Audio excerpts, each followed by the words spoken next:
नमस्कार, माझं नाव अनिकेत साळुंके। आज मी व्हिडिओ बनवण्याचं कारण असं होतं आपलं की आपलं UPI ट्रान्झॅक्शन जे असतं ते चुकीचं झालं आहे। आम्ही काय केलं, एक नंबरला आम्हाला 5,000 रुपये टाकायचे होते, पण विषय काय झाला, त्या माणसाला आम्ही 3 वेळा विचारलं का हाच नंबर आहे का, हाच नंबर आहे का, पण त्या माणसाने सांगितलं का हो तोच नंबर आहे। आणि असं झालं की ज्या नंबरला मी पैसे टाकणार होतो त्या माणसाचं पण नाव सेम होतं आणि समोरचा जो माणूस आहे त्या माणसाचं पण नाव सेम होतं। आम्ही विचारलं त्याला माणसाला की हे नाव सेम येतं का, तो म्हणे हो त्या जर ते नाव येत असेल तर टाकून द्या पैसे।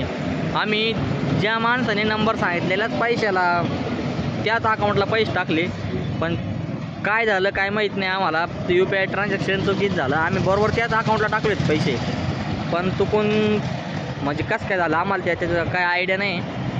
ते पैसे एका जणाला चुकून गेले आणि तो आता पैसे वापस द्यायला नाही म्हणतोय। तो म्हणतोय मी देणार नाही, तुला काय करायचं कर।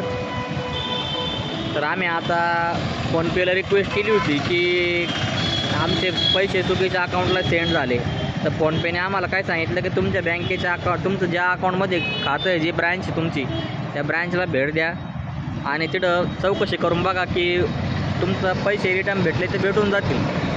म्हणून आज आम्ही माझं अकाउंट ॲक्सिस बँकेमध्ये, म्हणून मी आज ॲक्सिस बँकेमध्ये आलेलो आहे। आता नेमकी ते काय म्हणे का तुम्ही एकतर कंप्लीट करा म्हणे बँकेमधून फॉर्म भरा किंवा कस्टमर केअरला फोन करा।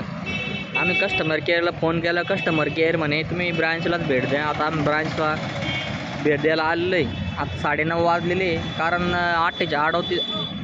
48 तासामध्ये ते ट्रान्झॅक्शन आपल्याला रिटर्न भेटू शकतं भाऊ। म्हणून आम्ही काय केलं की इथं ते एक सांगितलं त्यांना की असा प्रॉब्लेम झालेला आहे। त्यांनी आम्हाला थोडा वेळ थांबवलं, मग बघू आता काय होतं। ज्यांना कोणाला जर असं काही प्रॉब्लेम माहीत असेल त्यांनी कमेंटमधून सांगा, कारण असं एकदा नाही 2-3 वेळा झाला आमच्याबरोबर।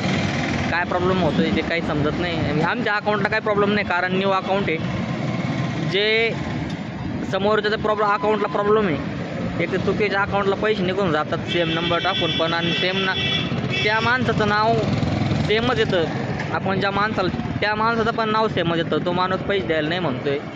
तर काहीतरी मला एक उपाय सांगा, कमेंटमध्ये सांगा।